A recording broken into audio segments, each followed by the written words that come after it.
Selamat pagi, salam sejahtera di dalam kasih Tuhan kita Yesus Kristus. Si Tuhan, pagi ini kembali cuacanya mendung, hujan juga. Ini membuat saya tadi menghentikan ya kegiatan untuk cabut di rumput di halaman. Jadi ingat, tidak ada halangan apapun yang dapat mencegah kita untuk berbuat kebaikan sebenarnya. Ya, kita bisa tetap berbuat baik, tetap melayani dimanapun kita berada di dalam situasi apapun. Terima kasih untuk tanggapan Bapak Ibu, Saudara, di dalam topik-topik bahasan kita kemarin ya. Jadi cukup banyak yang menanggapi ini. Ya, saya berterima kasih atas tanggapan-tanggapan yang diberikan ya. Semua tanggapan yang diberikan saya berterima kasih untuk itu. Itu artinya bahwa apa yang saya sampaikan boleh mendapatkan perhatian saudara. Ya memang juga ada tanggapan katanya, oh sekarang kok panjang sekali Pak, sudah kayak khotbah ya, sampai 30 menit itu kan sudah khotbah loh. Ya bukan soal khotbah atau tidak, saudara. Ini kan soal perenungan ya, soal perenungan. Tapi ada pokok-pokok bahasan mungkin membutuhkan penjelasan lebih banyak begitu agar supaya penjelasan itu bisa mendarat, saudara, bisa mendarat di pikiran saudara, maksud saya begitu ya. Jadi supaya saudara bisa mengerti apa yang sedang saya bahas. Ya. Jadi saya sih nggak memaksa saudara untuk melihat setiap tontonan atau setiap ini sampai akhir ya, nggak. Kenapa? Karena saya sebetulnya membuat ini bukan untuk saudara. Saya membuat setiap perenungan di pagi hari itu untuk diri saya sendiri. Ya, ini buat dokumentasi saya baik di Facebook ataupun di YouTube. Tetapi kalau apa yang saya sampaikan itu bisa dapat memberkati saudara, ya, dapat menambah pengetahuan saudara, dapat membuat kita lebih bijak di dalam bersikap, hidup sebagai anak-anak Tuhan, tentu saya sangat bersyukur sekali. Nah, baik.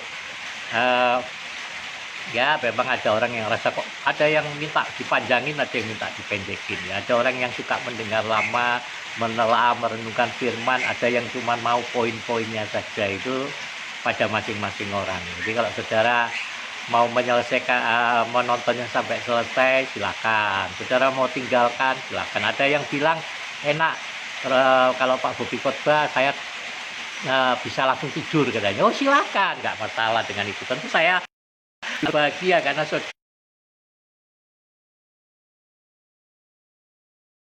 saya sampaikan, saudara ya, puji Tuhan. Baik, mari pagi ini saya mengajak kayaknya macet-macet gitu ya, agak berhenti ya. Dan tolong saudara jangan mem-BA atau menelpon saya dengan nomor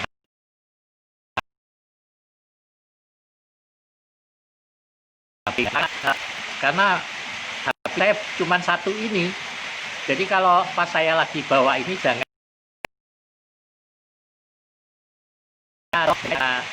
pasti siarannya langsung berhenti saudara ya. Nah, jadi tolong artinya kalau WA tuliskan saja, jangan menelpon ya. Baik, Efesus pasal 6. Efesus pasal 6. Nah, kitabnya agak lengket ini. Ya, Efesus pasal yang ke-6 ayat yang ke-10 sampai selesai ya, satu perikop ini 8 rohani. Akhirnya hendaklah kamu kuat di dalam Tuhan, di dalam kekuatan kuasanya. Kenakanlah seluruh perlengkapan senjata Allah supaya kamu dapat bertahan melawan tipu muslihat iblis. Karena perjuangan kita bukanlah melawan darah dan daging, tetapi melawan pemerintah-pemerintah, melawan penguasa-penguasa, melawan penghulu-penghulu dunia yang gelap ini, melawan roh-roh jahat di udara. Sebab itu ambillah seluruh perlengkapan senjata Allah, supaya kamu dapat mengadakan perlawanan pada hari yang jahat itu dan tetap berdiri sesudah kamu menyelesaikan segala sesuatu. Jadi berdirilah tegap, berikat pinggangkan kebenaran dan berbaju tirakan keadilan. Kakimu berkasutkan kerelaan untuk memberitakan Injil damai sejahtera. Dalam segala keadaan pergunakanlah perisai iman, sebab dengan perisai itu kamu akan dapat memadamkan semua panah api dan si jahat. Dan terimalah ketopong keselamatan dan pedang roh, yaitu firman Allah, dalam segala doa dan permohonan. Berdoalah setiap waktu di dalam roh dan berjaga-jagalah di dalam doa itu dengan permohonan yang tak putus-putusnya untuk segala orang kudus. Juga untuk aku, supaya kepadaku jika aku membuka mulutku dikaruniakan perkataan yang benar, agar dengan keberanian aku memberitakan rahasia Injil yang kulayani sebagai utusan yang dipenjarakan. Berdoalah supaya dengan keberanian aku menyatakannya sebagaimana seharusnya aku bicara di Tuhan. Itulah yang saya selalu rindukan, bahwa ketika saya membuka mulut saya, Tuhan mengaruniakan perkataan yang benar, ya, supaya saya dengan berani memberitakan firman Tuhan, saudara, ya, tanpa sungkan, tanpa tendensi, tanpa maksud untuk mencari sesuatu, popularitas, keuntungan atau yang lain-lain. Jadi saya selalu katakan, kita perlu pengajaran yang berimbang. Hidup ini juga harus berimbang, harus seimbang antara kehidupan rohani dan kehidupan jasmani, antara kehidupan rohani dan kehidupan sekuler. Harus ada keseimbangan di sana. Kalau salah satu kita terlalu berat pada satu hal, maka pasti akan bermasalah di dalam hal yang lain, ya. Kita bisa hidup seimbang, sama seperti teladan kita Yesus Kristus Tuhan kita. Dimanapun dia berada, dia selalu berada bersama, ya, Bapaknya, ya, dimanapun dia ada, Roh Allah menyertai, menguasai Yesus di dalam kemanusiaannya. Tetapi sebagai manusia, dia juga beraktivitas, melayani, ya, tidak terpisahkan itu sebenarnya. Kan kita punya dua sisi kehidupan di dalam tubuh yang sama, saudara. Mari kita jalan itu dengan seimbang, ya. Nah, Bapak Ibu, iblis juga menipu kita, ya. Iblis itu kerjaannya menipu kita memang, ya, memperdaya kita. Nah, jadi kita harus berhati-hati dengan tipu daya iblis. Iblis itu seringkali mencoba untuk mengalihkan. Apa yang mengalihkan? Mengalihkan perhatian kita, mengalihkan pandangan kita dari pekerjaan-pekerjaan yang jahat. Dialihkan kemana? Perhatian pikiran kita. Perhatian pikiran kita bukan memikirkan tentang si jahat itu, dalam arti kita seringkali tidak mempersalahkan iblis, tapi iblis dengan pintarnya mengalihkan pikiran perhatian kita justru kepada orang-orang yang bermasalah, kepada masalah yang ditimbulkan oleh orang-orang sekitar kita. Jadi seringkali yang kita persalahkan bukan iblis, yang sebenarnya sutradaranya, tapi kita lebih mempersalahkan pemerannya, ya. Kalau pemain-pemain sinetron itu menjiwai perannya, baik peran antagonis, protagonis, ya, peran-peran yang baik atau peran yang jahat, kita kadang-kadang masyarakat tuh kalau ketemu artis-artis tuh, saya baca itu, mereka bisa marah-marah pada orang ini, kepada pemeran ini. Padahal orang itu hanya sekedar memerankan tokoh yang bukan dirinya. Ya. Iblis pun demikian, Bapak Ibu.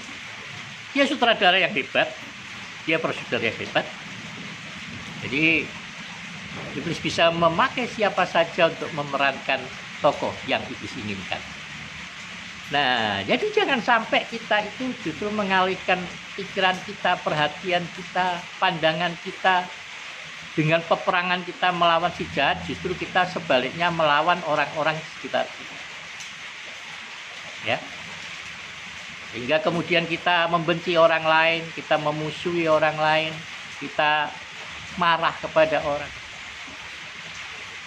Mari kita belajar untuk melihat bahwa orang-orang yang Tuhan tempatkan di sekeliling kita,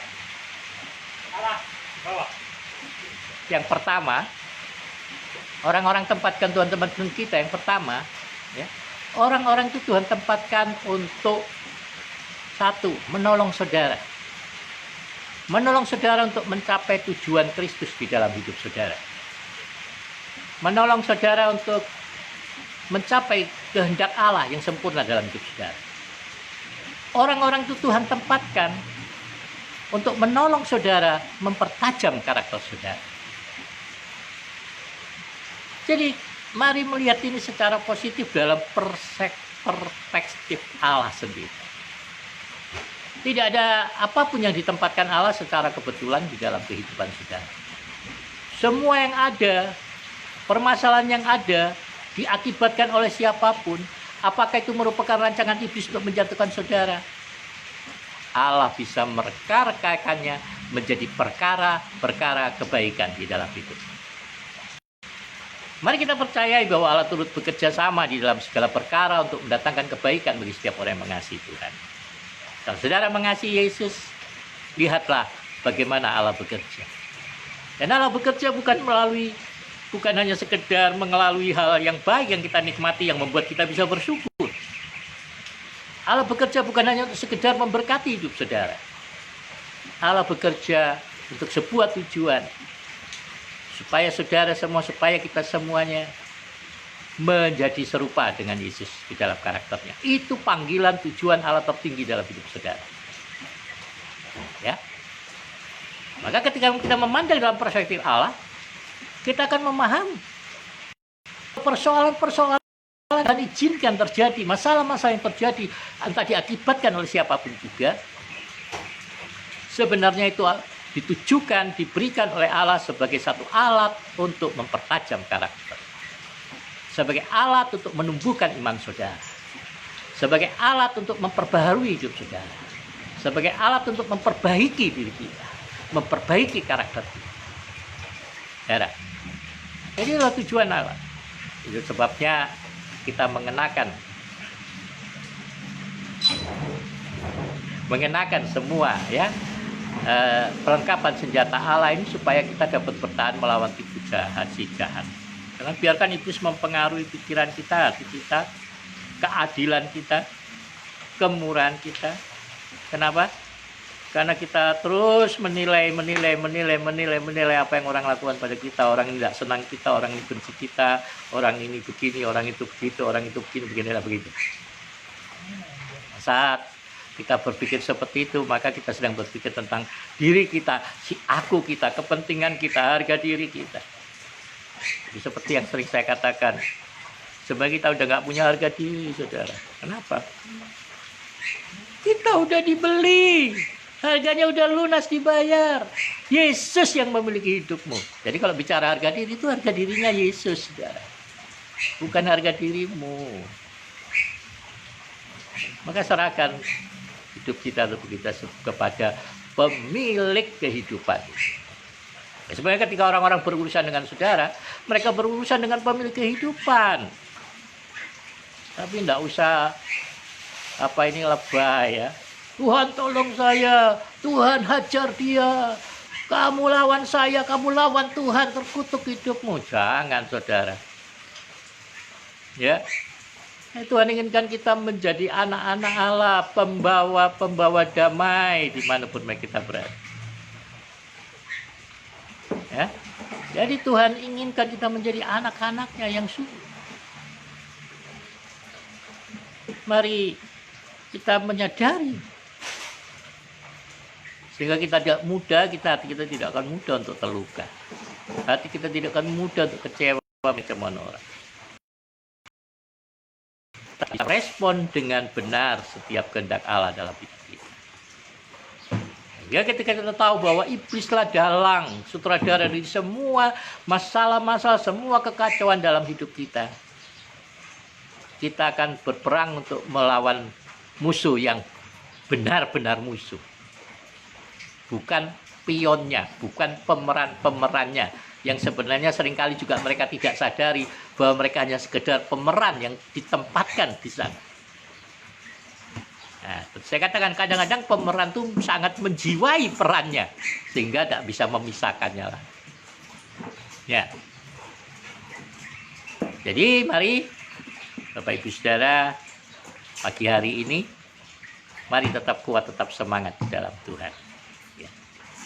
Kita mengenal kelengkapan senjata Allah itu, baik ketopong keselamatan yang melindungi kita. Jangan sampai iblis katakan kau tidak mungkin selamat, lihat dosa-dosamu, lihat perbuatanmu, Mana yang membuktikan kau orang Kristen, mana yang membuktikan kau orang percaya. Ingat, kau sudah diselamatkan, saudara. Ini ketemu keselamatan nyelubungi apa ini jadi helm kita. Jadi kalau ada serangan-serangan panah berapi dan hujat mental semua.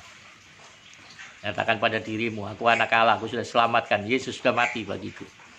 Hidupku di tangan Tuhan. Ya. Perkatakan terus perkataan firman sebagai pedang roh, saudara. Pedang roh yang akan menghajar musuh-musuh kita, ya. Nah, keselamatan, baju jira, keadilan. Ini keadilan ini. Kita harus belajar bersikap adil, saudara. Artinya apa? Jangan memandang orang ketidaksempurnaan dalam kecacatan kita. Kita belum ada yang sempurna. Saat kita yang tidak sempurna memandang orang lain, saudara akan mendapati ketidaksempurnaan pada setiap orang. Percayalah kalau kita sudah sempurna seperti Yesus, ya, kita akan memandang orang lain dalam belas kasihan. Ya, jadi selama kita jangan coba-coba menilai orang lain. Pasti saudara menilai di dalam ketidaksempurnaan saudara. Jadi kita akan menilai orang lain juga tidak sempurna. Ya. Nah, jadi mari kita belajar sikap adil dengan itu. Firman Tuhan, kalau kita tunjukkan jari kita pada orang lain, jari itu juga menunjuk kepada diri kita. Ya. Ikat pinggangkan kebenaran, berbaju jirakan keadilan. Ya, ikat pinggang itu supaya celana nggak melorot-melorot kalau digunakan. Ya. Jadi dengan kebenarannya siapa? Bukan kebenaran kita, tapi kebenaran firman Tuhan sendiri. Kebenaran firman Tuhan menyatakan bahwa Yesus telah mati untuk semua orang.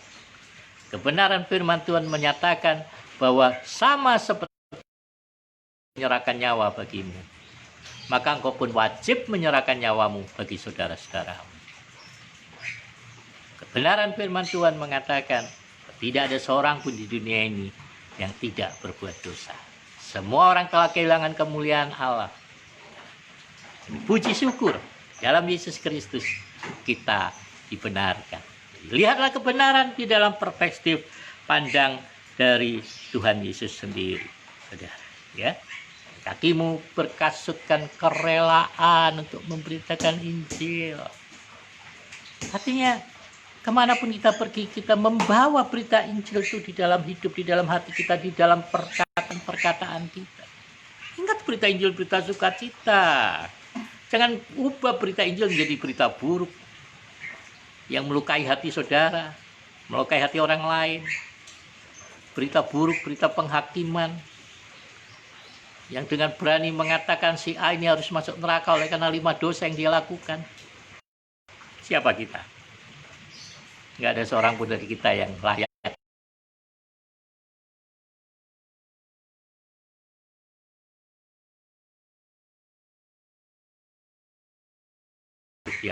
Dan firman Tuhan katakan akan dimulai di dalam gereja Tuhan. Ya. Mari gunakan firman Allah sebagai pedang. Ya, terus memperkatakan firman. Kalau sudah perkatakan firman,